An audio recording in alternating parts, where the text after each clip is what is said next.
Hi, welcome to U.S. History 1302. My name is Alfonso R. Lopez and I will be your instructor for this class this spring semester. All right, so what we're going to be doing in this video presentation is to offer you a class introduction to this course. And the way we're going to be doing this is by looking at the syllabus. The syllabus is already posted on Blackboard, and I'm going to guide you through the syllabus. This is a very important document because it really explains everything that you need to know. But here, consider this as the first day of class. This is when you meet the instructor, and the instructor explains all the course requirements in terms of textbooks, for example, the method of instruction and learning, what is the responsibility of the student in this case across the semester, how to prepare for the exams, and of course, explain how the exams are going to be formatted as well. So there's going to be an explanation of that as well. We're also going to look at one of the major assignments that is required for this course is due at the end of the semester. And I'll also talk about extra credit opportunities or extra credit assignments, grade distribution, how grading is going to take place, what are the factors, and so on. And I'll give you some tentative dates as well in terms of when the exams are going to be taking place. And of course, this is subject to change because, as we go about the semester, sometimes we are going faster than establishing the syllabus, or maybe we're falling behind. So there's going to be some adjustments. But at any rate, the instructor, in this case myself, will let you know when the exam is going to take place way in advance. I'll send you an announcement about a week prior to the exam. All right, so now having said that, now let us turn our attention to the Blackboard page. And if we go and open up the Blackboard page for this course, you're going to see right away the announcement page. I'll be posting important announcements. And every time I do, I will send you an email notification. Okay, so that way you know what is being posted and why this is important and so on. One of the first announcements you're going to see here is about this video presentation, this class introduction. Okay, as you can see, I already posted the announcement there. And once the video is uploaded, and by the way, it's going to be uploaded here on the very top, as you can see, of the menu in the left column. Once it's ready to view, I will send you the email notification. More than likely, this is going to take place on Tuesday. On Monday, I will be sending you just a reminder that there's going to be a video presentation. And by Tuesday, the video is going to be ready for you to review. And I highly recommend that you watch this video presentation as thoroughly as possible because it explains everything you need to know.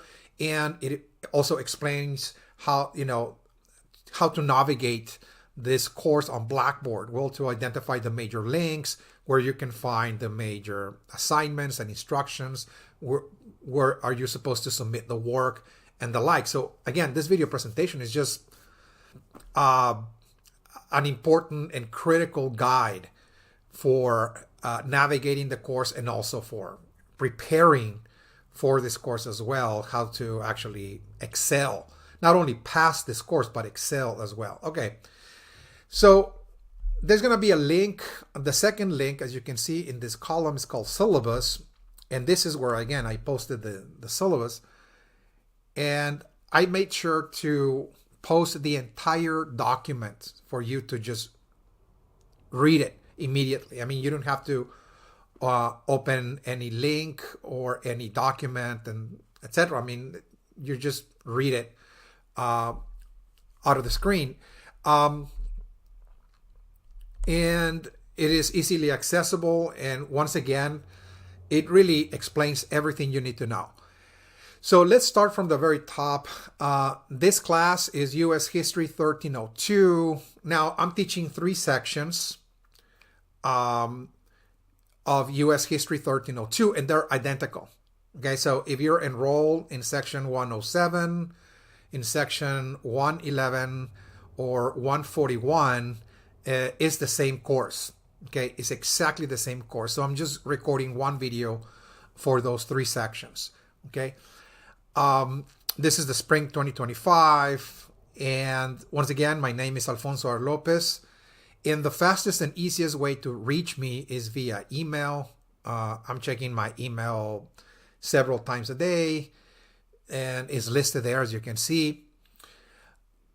Now, if you send me an email during the week from Monday through Friday, you'll be receiving a response within a 24-hour period.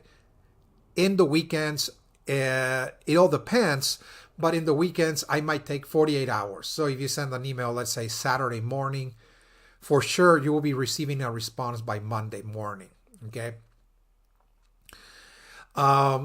So that is the policy. Another policy regarding communication between faculty and students is that according to ACC policy, it is required that students and faculty uses the ACC supplied systems of communication and not their private account. So if you send me an email from your private account, I'm not supposed to respond or reply to it. Okay, so if you want a prompt response from me regarding, again, class assignments, grading, etc., please use your ACC email for that, because that is the appropriate means of communication that we're supposed to use according to ACC policy. All right. So in terms of textbooks, for this course, there is going to be one required text. Now, this is not the conventional textbook you're usually assigned in other courses, where you are given a textbook that has a total narrative of historical events from cover to cover. You're reading about U.S. history and so on. Those are useful, to a certain degree. But as I will explain in just a few moments, my lectures do not derive from a single source. In other words, I don't lecture from my book. I assemble my lectures from a multiplicity of sources and readings and articles and so on that I've read and studied for many, many years. So it is really impossible to give you a textbook that is going to give you the information that I'm lecturing. Okay, so instead of doing that, I'm assigning a text that is the supplemental textbook or supplemental reading to the actual textbook. For this course that we're not going to be using, we're using only the supplemental text. It's a really small booklet. I think it's about 190 pages in length. And this is a reader. And what it is a collection of documents. Okay, so a primary sources. Okay, it's called Reading American Horizons, Primary Sources for U.S. History in a Global Context. Volume 2. Make sure you're getting Volume 2 because this is the second part of U.S. history. Okay, so it is Volume 2. And also make sure you're getting the 4th edition. Some students, for some reason, believe that, if I buy the 3rd edition and so on, it's going to be the same. It's not the same because the documents are totally different and changed. You might see perhaps some that are carried over from edition to edition, but every edition pretty much adds new ones. So the 4th edition is the one you're supposed to get. And the reason I'm assigning this book is because this book, you're going to need it to complete an assignment, a report that is due in late April. Okay, this is what you need it. Why do I need to buy this textbook? Well, I'm assigning you a series of documents for you to read Those are actually primary sources. Those are actually documents that were written by historical actors. And I have assembled a series of questions for you to answer. And again, all of that is due at the end of the semester. I will explain more about the assignment once we get into that section. Now, in terms of cost, I believe it's about $25, maybe $29 new. So this is the only financial investment you're making in this course in terms of textbooks. Okay, so that's the good news. You can get it used ones in different online vendors for sure. You might get it for $12, maybe $15 or even less. Okay, if you're lucky enough to find, again, used copies, of course. As far as I know, the ACC bookstore at the Highland campus is the one that sells this textbook. Okay, so if you're really wondering where to actually buy it immediately, it's at the Highland bookstore. Okay, and I suggest that you buy this book as soon as possible because ACC bookstores have a policy of returning unsold copies by mid-semester. So by mid-semester, they assume that students that did not buy the book by then, that they bought it from somewhere else, okay, some other source. And they start returning them to the vendor, okay? That's their policy. And so if you wait, let's just say until March to buy it from this bookstore, more than likely they're not going to have copies in stock. Okay, so what that means is that I highly advise that you obtain this book within the next maybe 2 or 3 weeks or so, if possible, again, for better luck. And, you do need this textbook as quickly as possible because although this is not really a report that is going to consume your time and, across the semester, you don't want to wait until April to start working on this, okay? So you want to do it, gradually, slowly, week after week after week, and be ready to submit the work by late April. So that's my best recommendation. All right, so this is an online asynchronous course, so there will be no designated online meetings whatsoever. So it's not a hybrid, for example, course. We don't have synchronous meetings.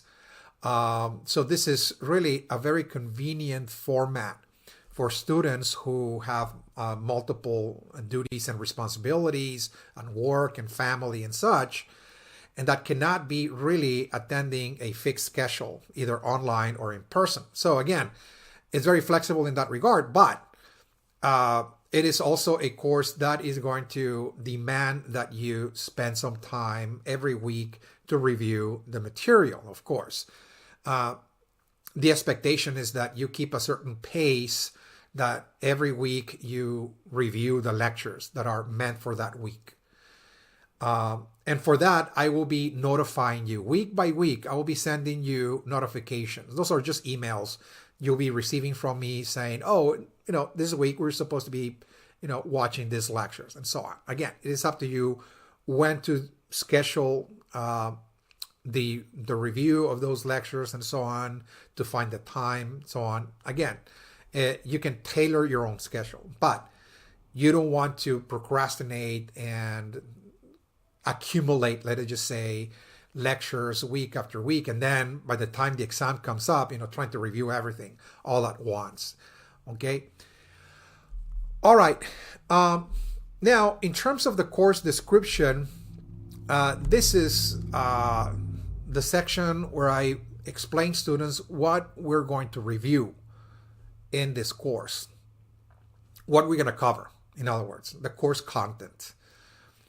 So this is a history course, and it is looking at U.S. history since 1877 all the way to the present. Okay, so it is the second part of U.S. history. Now, the second part of U.S. history since 1877 is going to look at a very critical moment in U.S. history in which the country enters a new phase, a new chapter, let us just say, in history. Is called the modern era. That by the end of the 19th century, there were certain countries around the world that began to what is called modernize. And what that means is that they are really building a new society and a new economy, one in which is based on industry. So there is massive industrialization taking place in the United States, what is called the building of modern America. The expansion of the railroads, for instance, the massive expansion of industrial plants across the country of all kinds. We see the establishment and, to a certain degree, the triumph of capitalism, a capitalist system, allowing individuals to own property and create all kinds of businesses and enterprises. Again, this is really creating a new society, more capitalist society, and this is a time when Americans were moving to the cities as well. Again, the large industrial cities as well. Okay, so the United States is really going through a whole makeover, if you will. And this is what we're going to be looking at initially, starting in this course, building modern America.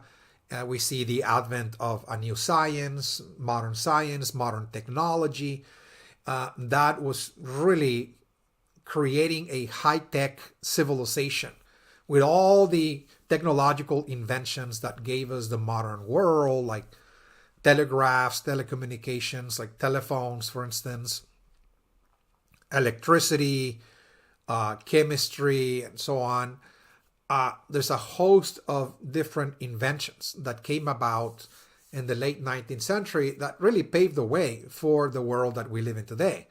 So this is what this course starts with. It starts by looking at really a series of changes and transformations taking place in the United States. And it kind of builds a base to work with for the rest of the semester. In other words, okay, so we're looking at modern America now. Americans are entering modernity, a modern industrial society, and people are earning wages, and they're opening businesses and so on. Most people are moving into the city and so on, and they have all kinds of inventions that are making life easier for them and so on. And from this point onwards, this is the path that the United States sets itself into the future. Okay, kind of just building on top of that, modern society. Okay, trying to improve it, trying to make it better, and so on. And many of the critical themes that we're going to be looking at across the semester looks at aspects of modernity as well. For instance, we also look at some of the features of modern American society in the late 19th century. For instance, we look at issues such as immigration. Okay, there is really the creation of a melting pot, so to speak, in the United States as a result of immigration. There will be millions, about 25 million immigrants coming from Europe, particularly southeastern Europe, that are going to be moving into the industrial cities. So America is really becoming very diverse, ethnically, culturally, religiously, and so on. And we look at some of that, again, some of those issues dealing with immigration and how American society is becoming more diverse.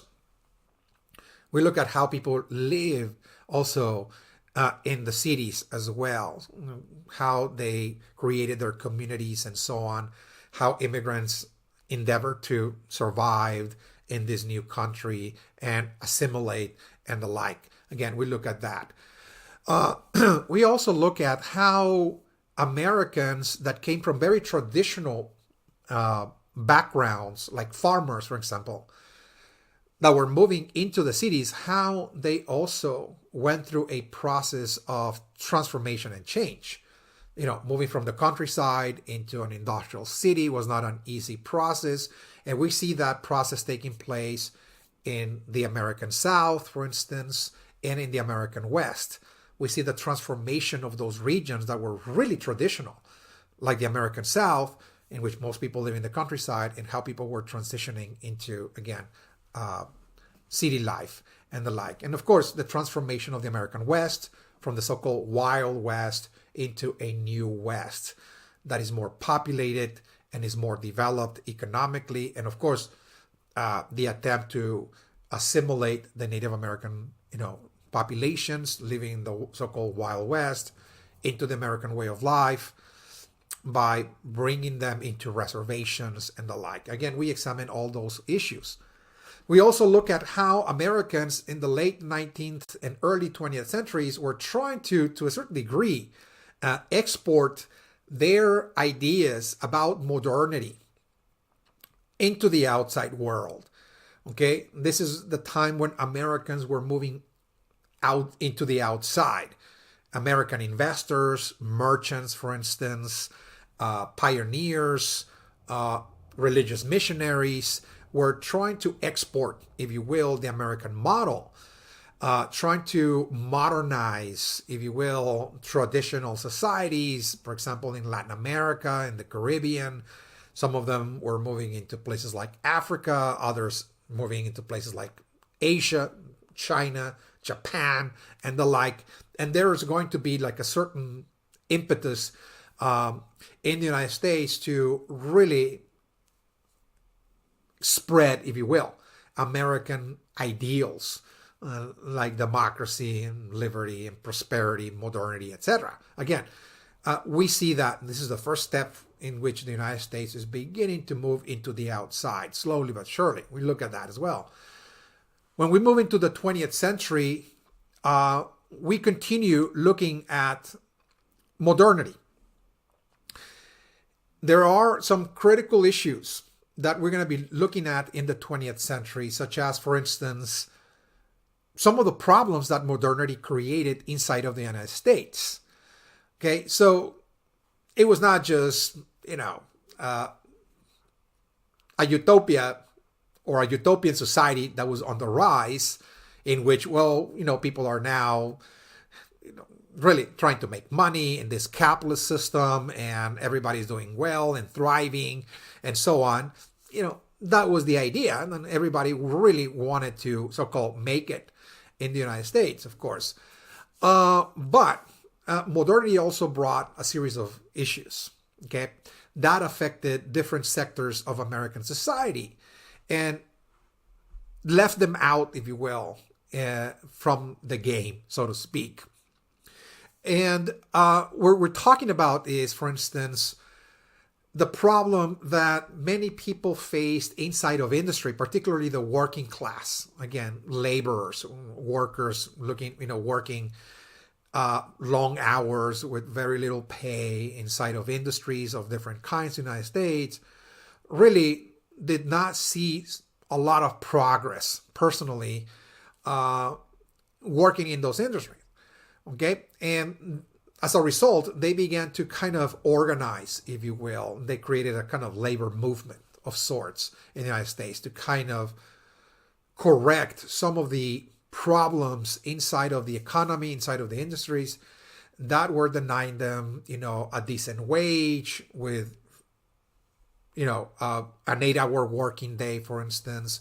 They wanted compensation in cases of accidents inside of the workplace and the like. In other words, they wanted reform to address some of the problems that the industrial working class was facing. American farmers also felt left out in many cases because the price of grain was not really managed, administered, or dictated by them, but rather by the so-called market. And the market was at that point very much controlled by a handful of big businesses, if you will, agricultural businesses and so on. Okay. We see also the formation of monopolies in the late 19th century in the United States, in which really a handful of companies really monopolized entire industries in the United States. And that left out, of course, many people, not only farmers, but also investors, members of the middle class, felt that the capitalist system was being really monopolized by a handful of companies, and they needed to kind of regulate the economy in order to break up the monopolies and create a more equitable, if you will, playing field in which people will be allowed to participate in the economy, open up their own industries and businesses, and create more and more competition. So what this led to then is an era of political reform movements that were really responding at the excesses or the problems that modernity had created. High concentrations of wealth, for instance, monopolies and so on, all of that. And we see the workers leading their own movement called the labor movement. Farmers were leading their own movement called the agrarian movement. And the middle class also created their own movement. It was called the progressive movement. And what we see by the early decades of the 20th century is a series of changes and reforms that were implemented in the United States to address the problems that modernity were creating internally here at home. So it addressed the problems of the working class, the American farmer, and the middle class as well. There were major improvements that were made in the American economy during the so-called progressive era. So again, we look at that. And of course, our course continues to look at some of the other issues that modernity entailed. Some of them were more international issues, like World War I. We're going to examine World War I from that perspective, in that World War I really was a major international conflict among the leading modern industrial societies of the world.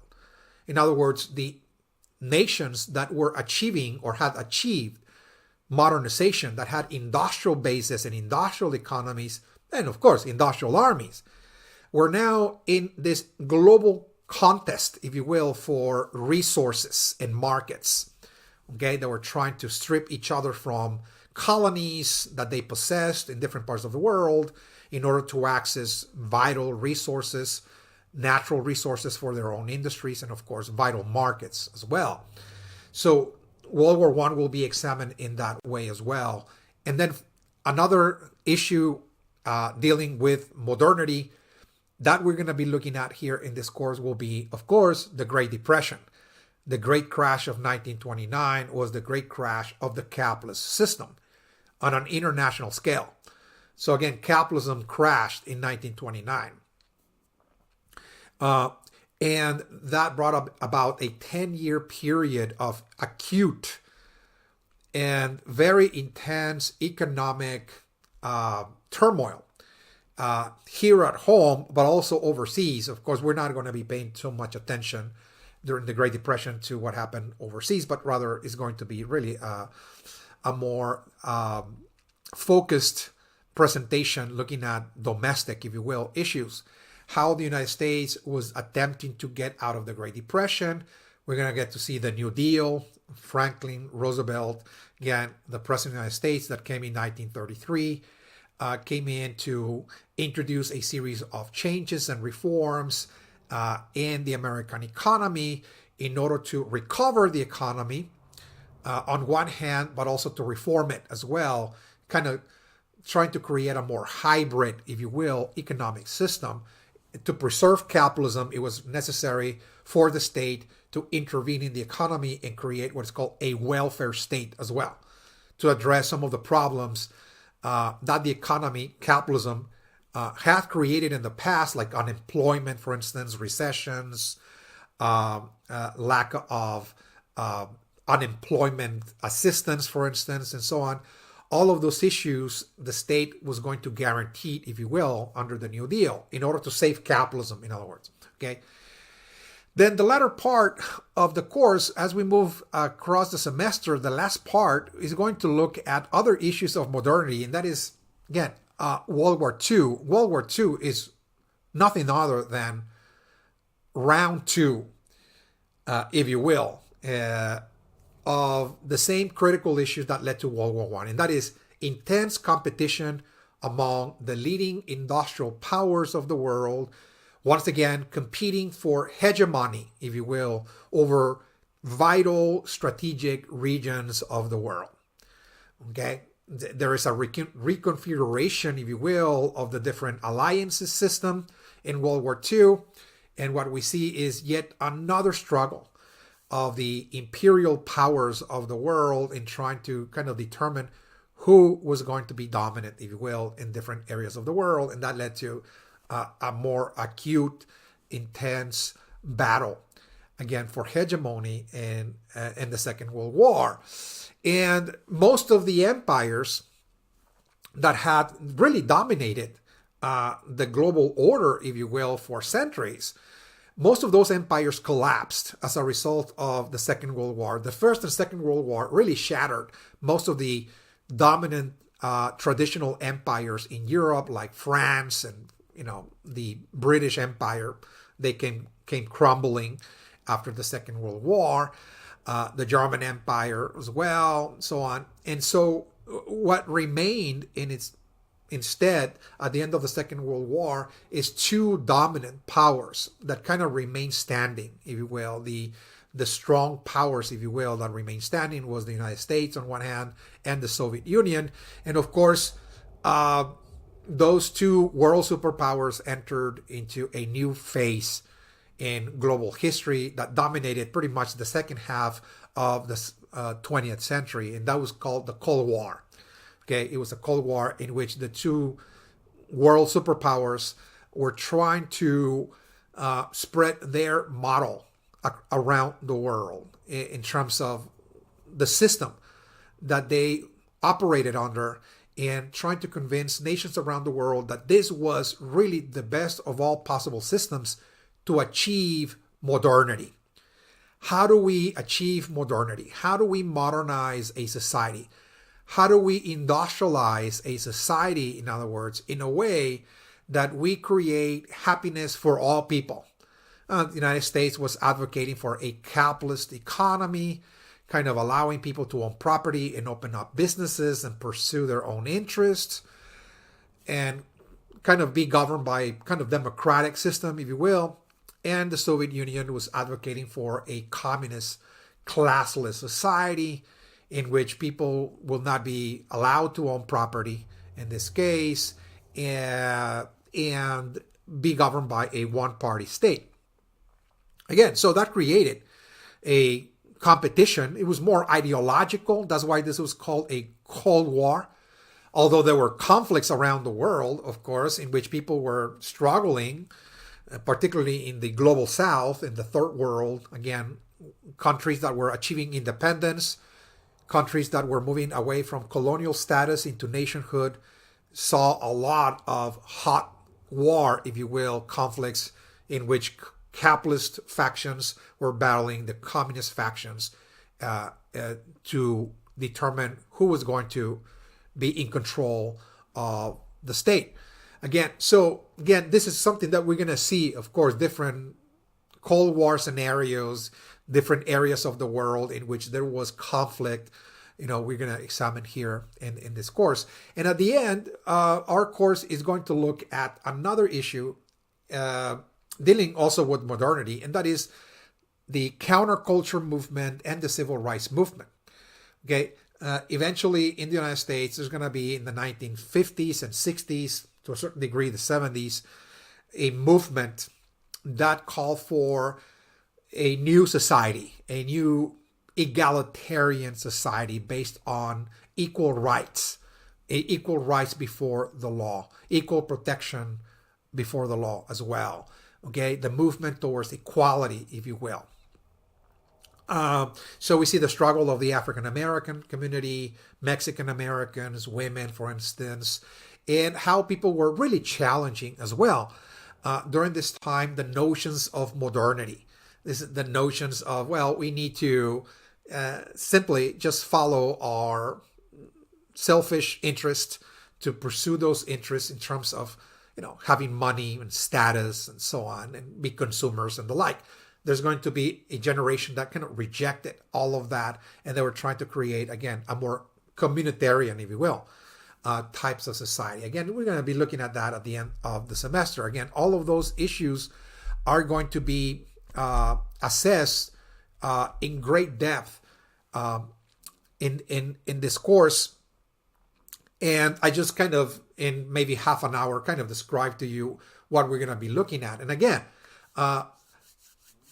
the base, if you will, of the entire conversation is going to be modernity, because we are living, again, in the modern world. And this modern world initiated at the end of the Civil War and Reconstruction, and the modern world has gone through different stages of development, and this is what we're going to be looking at again in this course. Now, how you're going to be learning this material? That's the main question. How you're going to be learning all of the material that I just synthesized in the past 30 minutes. Well, I have provided really more like a virtual experience for you, in which my way, again, of really teaching this course is that instead of just assigning, let us just say, a series of readings for you to just go over and answer some questions and so on, I have recorded all of my lectures, and the lectures are really identical to the lectures I provide in person. Okay, so I'm using the same software that I'm using right here to record this class introduction. And I recorded all of my lectures, and they're all organized thematically. Okay, so my lectures are not really presented randomly. I don't just start, let's say, the first day of class lecturing about, let us just say, the beginning of industry in the 19th century, and then the second lecture I jump into the civil rights movement of the 1960s, and I'm going back and forth. My lectures are organized thematically, and there are 9 themes or topics that I have selected for this course. And when I'm lecturing about a topic, I just concentrate on that topic for 3 lectures. And the lectures span, give and take, for about an hour and 20 minutes, which is really the length of time of in-class lectures. Again, when you take a lecture, again, a class in person, it's about an hour and 20 minutes, okay, give and take.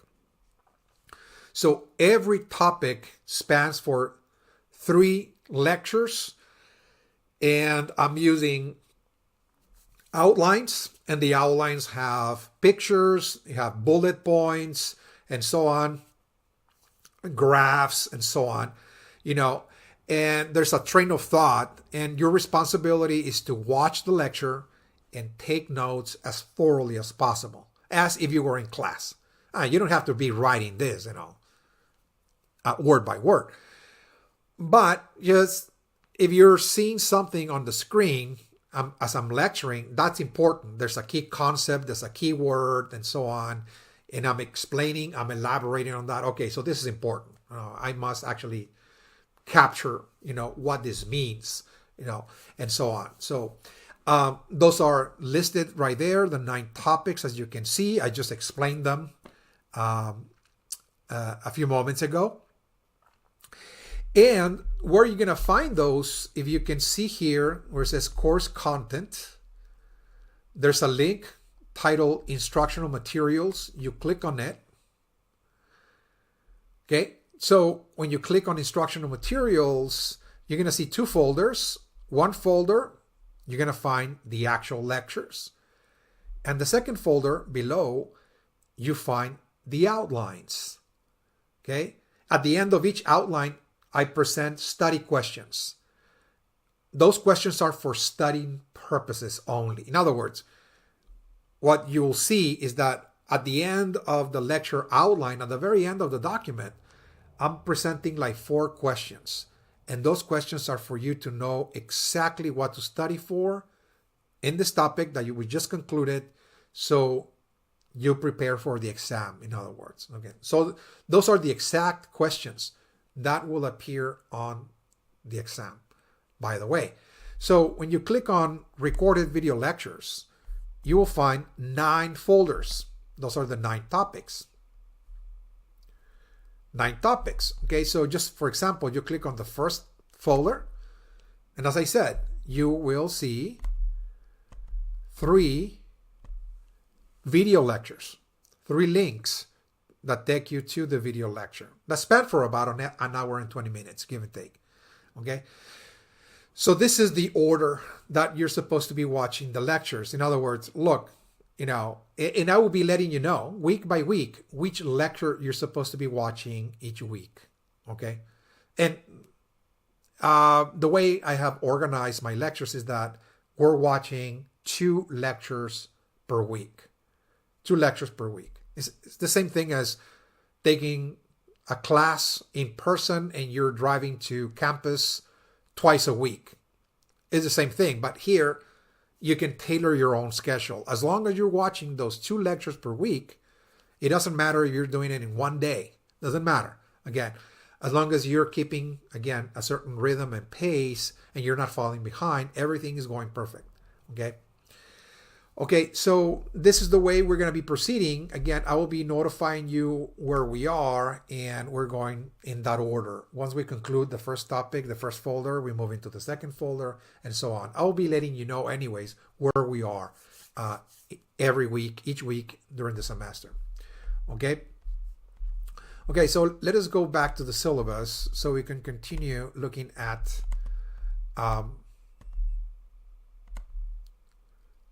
the exams. Now, let me see. That's as far as the lectures are concerned. Okay, as far as the lectures are concerned, this is the way we're going to proceed. Once again, my lectures are not based on a single textbook. That's why I don't assign a textbook. They come from a multiplicity of sources, and they are really composed from a wide array of different readings. Once again, and I'm really presenting a synthesis, and they're very, very structured, and they're very well organized thematically. Okay, and it's important that you watch those lectures and take notes, because the exams for this course, the 3 exams, by the way, will be based on the lectures. So you don't need to worry about anything else. Again, there's not really complementary readings, etc., that you need to be following, etc. It's just the lectures. Follow the lectures, take notes, and that material is going to be on the exam, and only that material, by the way. There'll be 3 exams, each comprising 25% of the final grade. And the format of the exam is that it's more like a writing assignment. Okay, so this exam is not going to take place on a specific time and date, is really scheduled for February 27th at 9 o'clock or 10 o'clock, etc.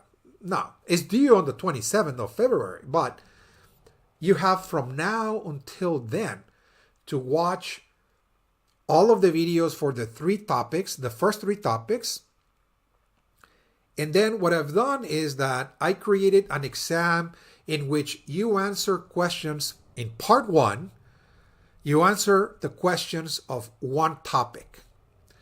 And I'm giving you actually a choice. Let me just give you an example so you can see this, more clearly. Let's say we click on first exam. Okay, and it says part 1.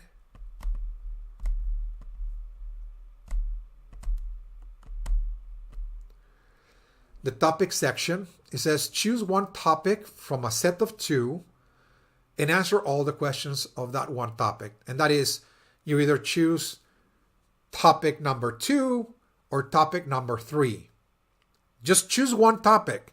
So what that means is that, you have the choice to watch topic 2 or topic 3. Either you watch the topic on the socioeconomic transformations of the late 19th century, that topic, or you watch the 3 lectures on when the United States was moving out, searching for new frontiers, trying to export modernity and progress around the world. Okay, so I'm just letting you know that, well, you do have a choice here, okay, in part 1. So you watch that topic very thoroughly, gather all the information from that material, from that lecture, and then you answer each question in the order presented. Follow a question and answer format and answer as thoroughly as possible. Okay? Don't use any outside sources. Don't use any material gathered from the outside. Well, I took a course last semester and I remember a lot of information. Or, I have a book that I read, and or I went to a website. No. Again, it is in the instructions of the exam that students who use outside sources, okay, their work will be disqualified. Okay, plain and simple. So to avoid any hassles, to avoid any problems, just concentrate on the video lecture and nothing else. And you'll be in good shape. Again, you're going to be thriving in this course. It is only when students don't follow the instructions and they decide that, I went online and I just, used the information. I read everything line by line, and I know stuff that I did not say in the lecture. And so as soon as I start spotting stuff that I did not say, your work will be disqualified, period. Okay? So I'm letting you know. Another thing is, some students decide to transcribe my notes by using some software as well. You can use different kinds of applications. You run the video and so on, you transcribe, and then you put that information there. That is not going to work either, because I can really detect when the student was writing or when an application was used. I can see it right away, immediately. Okay. And so if I see that you did not do the work, you're not going to pass the exam either. Okay. So I'm just letting you know in advance that, look, just watch the lectures and train yourself. Develop your writing skills in terms of, I listened to an analysis, a presentation, and I'm going to present that analysis. I'm going to explain it in my own words. Okay. That's fine. We live in a new era today. This is a new world. And if you're wondering, why is it that you cannot use any outside sources? How come, you cannot use this and that, etc.? It's because of the new technologies that are available.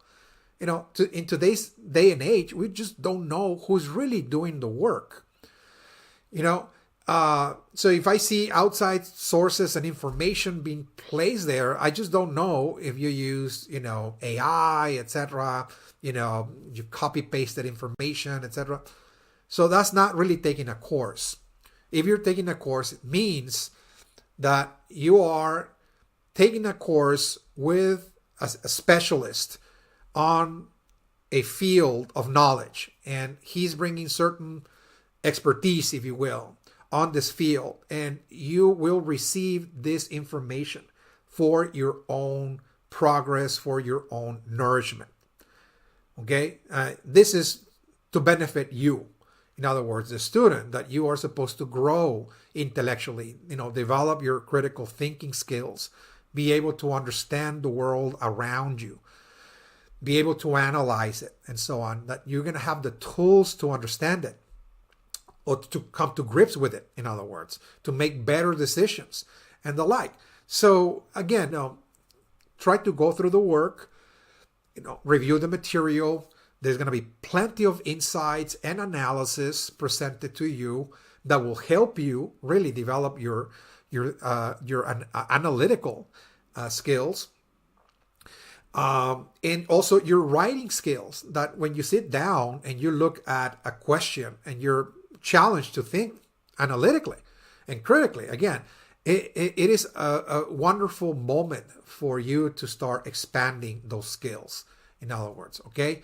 So this is why I have very strict rules in terms of not allowing any outside sources or looking at, again, writing that was not produced by the student as well. Again, that I'm very, very critical, and I will let you know if I spot any of that, and I will let you know why the work was disqualified as well. So I'm just, again, trying to help you avoid any hassles, that, I failed the course, or I didn't pass the first and second exams because, I didn't watch the material and so on, Okay, so at any rate, let's move forward here.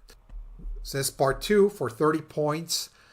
I extract key terms or key concepts or key topics or themes from another topic. So for sure, everybody is required to review the first topic of the semester, which is called The Idea of Progress in the Making of Modern America. Okay, so you select 2 of those key topics from a set of 3, and you're supposed to elaborate very fully. And I mean really fully. There's a lot to be said, again, when I'm asking you to look at the scientific and technological revolutions and so on, or economic progress through capitalism and so on. Again, there's a lot to be said, there's a lot to write, and I'm expecting a more expanded response, not just a dictionary or encyclopedic, response, but rather a more elaborate, more expanded response, again, for that, to earn those points. And the exams are going to be pretty much identical in that regard. The second exam will be the same, and the final exam is identical in the format, part 2 and part 3. Okay? All right. So, at any rate, there's also opportunities for extra credit assignments. Okay, so I've provided 3 extra credit assignments. They're all also posted on Blackboard as well under course assignments. Let me just show you really quick here. This link right here, course assignments, if you click on it, all the major assignments for this course are listed here. The only one that is optional, that is not mandatory, will be the extra credit assignments. Students who want to boost their exams grades, they can do one of those assignments. So you can do 1, 2, or 3. There are 3 for you to do. And again, this is optional. Students are welcome to do those assignments. You're not going to be penalized if you don't submit any of them, of course. But each extra credit assignment can add up to 10 points to an exam grade. Okay, 10 points. So this is a wonderful opportunity to increase your grade average, so to speak, by doing those assignments. If you're falling behind for some reason and so on, if you want to increase a whole letter grade in the grade exam and so on, you can do those assignments. Okay. So last but not least, there is, as I mentioned at the beginning of this class introduction, there's going to be one major course assignment. And it's also 25% of the final grade. And that is a report. I call it the study questions report. And this report is based on the textbook. Okay. So you get this textbook as quickly as possible. As I said, it's a small booklet, $25, maybe $29 new, so on. And I have selected 10 documents from this textbook for you to read. And your responsibility is to read those documents and answer a series of questions on those documents. Okay, all the guidelines are presented here in the syllabus. It is telling you which document it is in terms of the chapter number, the page number where it is, the title, and also the questions that you're supposed to answer. Okay? Ideally, the answers for all of the questions per document will be one full page. In other words, when you start the document, I highly recommend for you to indicate on top of the page, okay, you put the title of the document, like Frank Mayer, The Buffalo Harvest. Okay, you put the title, and then you write the question, and then the answer, question and answer for the document, and you come up with one full page. You move into a new document, and you follow the same procedure. Write the title of the document on top of the page and follow a question and answer format, one by one. So at the end of the report, you'll end up with 10 full pages, double spaced. Everything is saved in a single document, Word or PDF, and you upload it by the due date, which is April 24th. So you have the entire semester to work on this. You can do this very slowly, gradually across the semester, of course. That's the recommendation. And once we move into April and so on, you review it, revise it, edit it, whatever, save it, and upload it by the due date. Okay? And it's 25% of your grade. Okay, so there will be 4 major grades for this course. First, second, final exams, 25% each. And of course, the study questions report is 25% of the final grade. Now, on top of that, there are the extra credit assignments that are optional. You can do. You can add more points.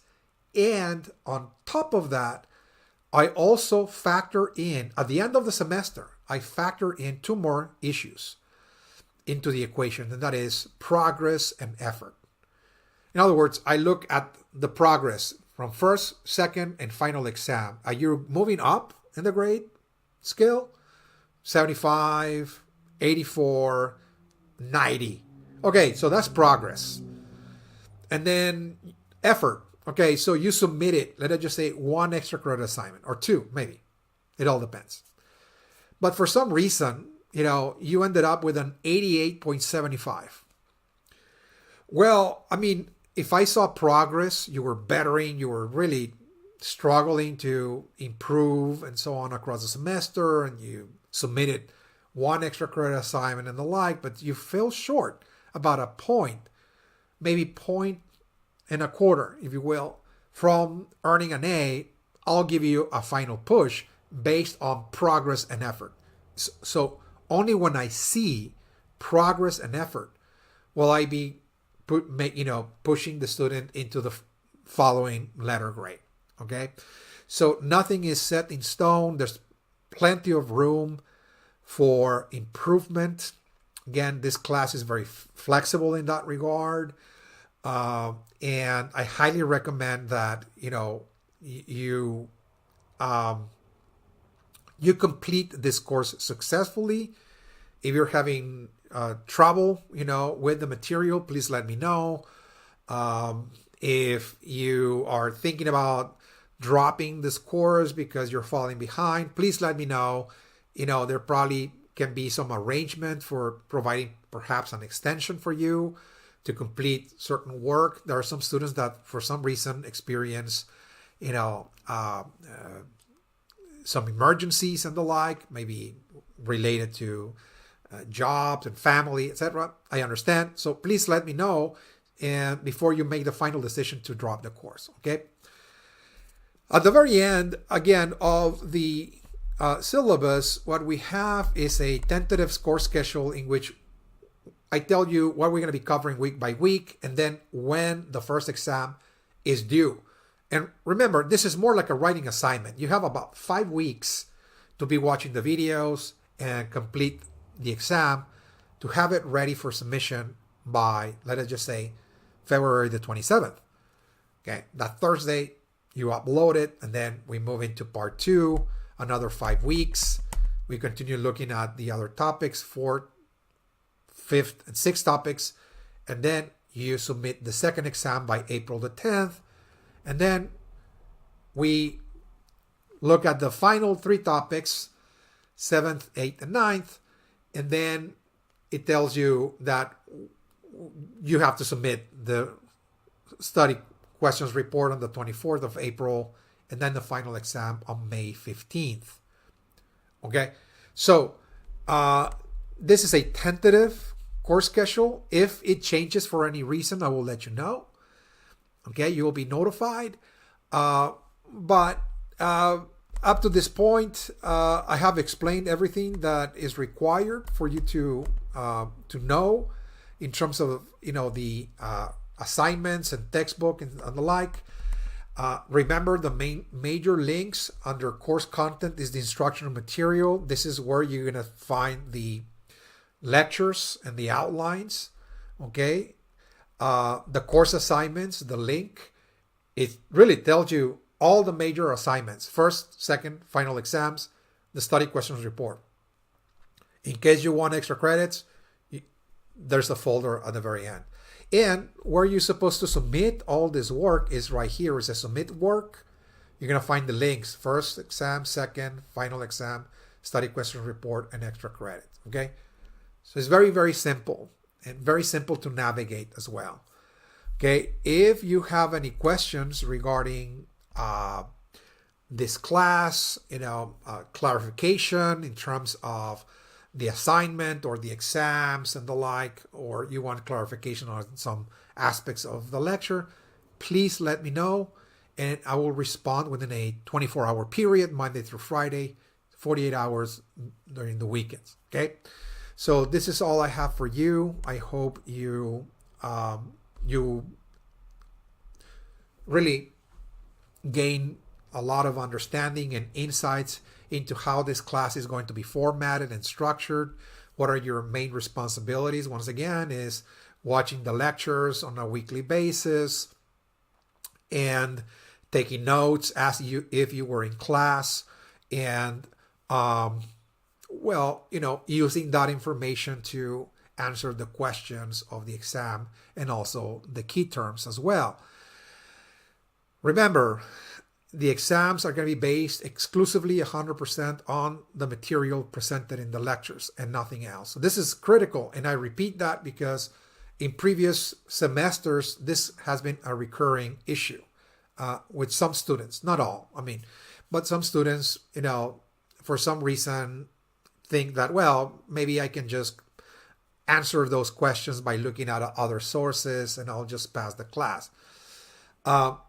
Remember, if you don't show that you have reviewed this material, it's almost as if you have not shown up to class. If you were to be taking this class in person, it's almost as if the student never showed up to class, never took notes, never reviewed the material presented by the instructor, and the exam came along and the student just wrote based on whatever information the student gathered and so on. But it had nothing to do with what's taught in class. In other words, it's the same principle. It is really the same principle. I'm grading students based on that principle. Okay? So this is all I have for you. And just to remind you, this is History 1302, History since 1877. My name is Alfonso R. Lopez. I'll be your instructor for this class this semester. I hope you learn this material and really help you understand our history much, much better, and our country and the world at large much better. Okay? If you have any problems, please let me, any questions, problems, concerns, please let me know. Write me an email and I'll respond as soon as possible. Okay? This is all I have for you. And I'll see you again this coming week for the first lecture. Thank you. Bye-bye.